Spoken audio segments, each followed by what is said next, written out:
Hey, good evening. Hi, this is Chris with my final video for the class, and I don't know about you, but it's been a really fun 8 weeks.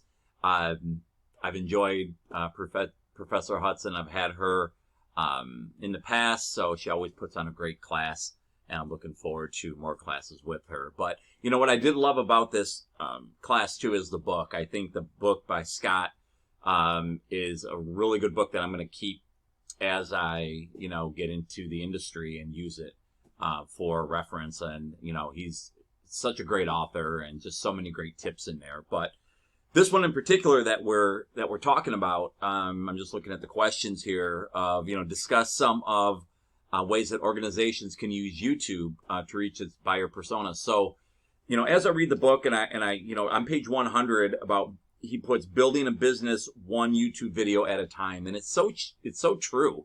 To start out with YouTube videos and add on to it. And that Matt Resinger, if I'm saying his last name right, that he talks about in there being that builder and how he did it and where he's at now. It's just absolutely amazing of getting the people to follow you and being the expert and not just talking about it, but putting a video out there that shows your expertise in something. And then getting, like he did, getting people to promote it and getting um, um, advertisers and specialists in the building industry. So it's really doing it one video at a time. So I think you can hit so many different buyer personas when you put a YouTube video out there. And the more experts that you have on that, if you have a video that and you have an expert in that field, I mean, it's just going to just really make your videos more hit harder and be more realistic, and people will believe that. And we've all watched YouTube videos, and I know I have. I own a home and tried. I'm not a very good do-it-yourself person, so I've watched YouTube videos of patching walls and doing other things like that, and I've looked around. There's some really bad ones out there, and then people comment, like, why is this person patching like this? And then you have to find the good ones, and you can definitely tell when you're watching a video of when somebody is doing something right or not doing it right. But I use YouTube for that. I don't go on YouTube a lot. My son goes on YouTube a lot. I watch a lot of OCC videos on YouTube. I don't really do that much on YouTube. I'll look up maybe some music videos or something old school. I'll watch YouTube for, but not really much else. That I'll use YouTube for that much. Maybe I don't know why. I just don't. I'm more Facebook and Instagram, and I'll Google things all the time. But getting back to that first question, so yeah, I think, and he makes a great point. Like I said, on page 100 about that, and on page 103, the headline is "Have fun with your videos," because people, put some. I'm sorry. I will look at reviews and things on YouTube. Like when I was buying an electric bike, I looked all over for YouTube videos on different reviews. So I will look at that for like phones and electronic purchases that I make. I will look on YouTube for that. So I forgot about that. Sorry. But have fun with your videos. And that's the main thing. You want to catch that person. You don't want them to click right off of it. If I click on a video in the first 5 seconds, and if they don't grab me, I'm gone. If it's horrible sound or if there's music in the back or something that's really sketchy, I just move on. So, but have fun with it. I mean, make it look professional or not, semi-professional.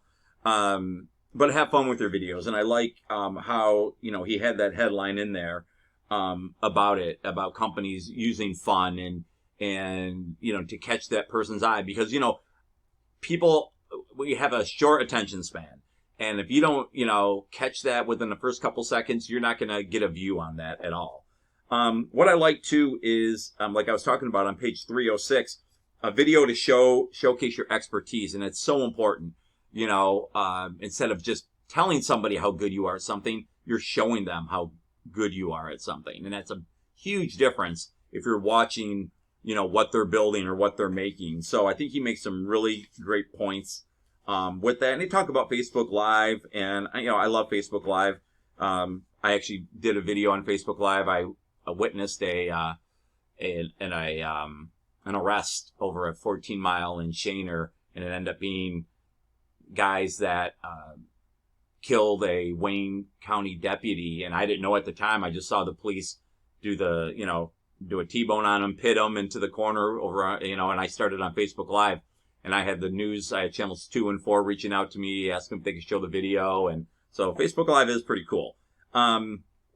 So he has a lot of great tips in there. So to hit all those different, business personas out there. So, I talked a little bit about my YouTube, what draws you there. I think it has to catch me right away.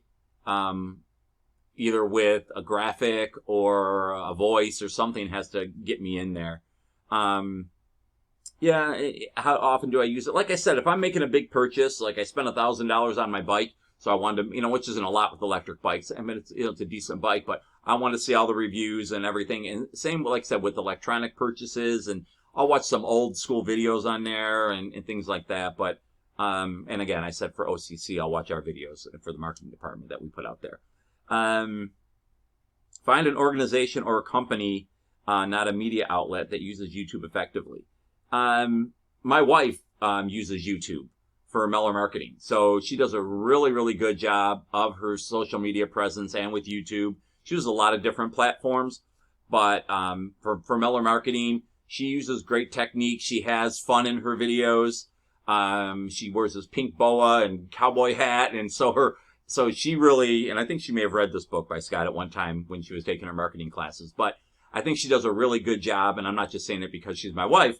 But I think she does a really good job at promoting herself and promoting her business and the book that she wrote. So she uses YouTube for that, and I think she does a great job at using all the social media platforms out there that she uses. So I'm going to pick her company and organization because that scores me points when I do that. One takeaway from the entire course. Just seeing the enthusiasm in the posts and the constructive criticism. And I've had classes with some of you out there. So I look forward to taking some more classes. I'm almost done. I think I have about, after the next semester, I think 4 classes left. I'm taking one at Macomb right now that's transferring over. So, I think Professor Hudson does a great job at giving us the content and, with her experience and I think just the overall excitement from the class, especially all the classes I've taken at Rochester.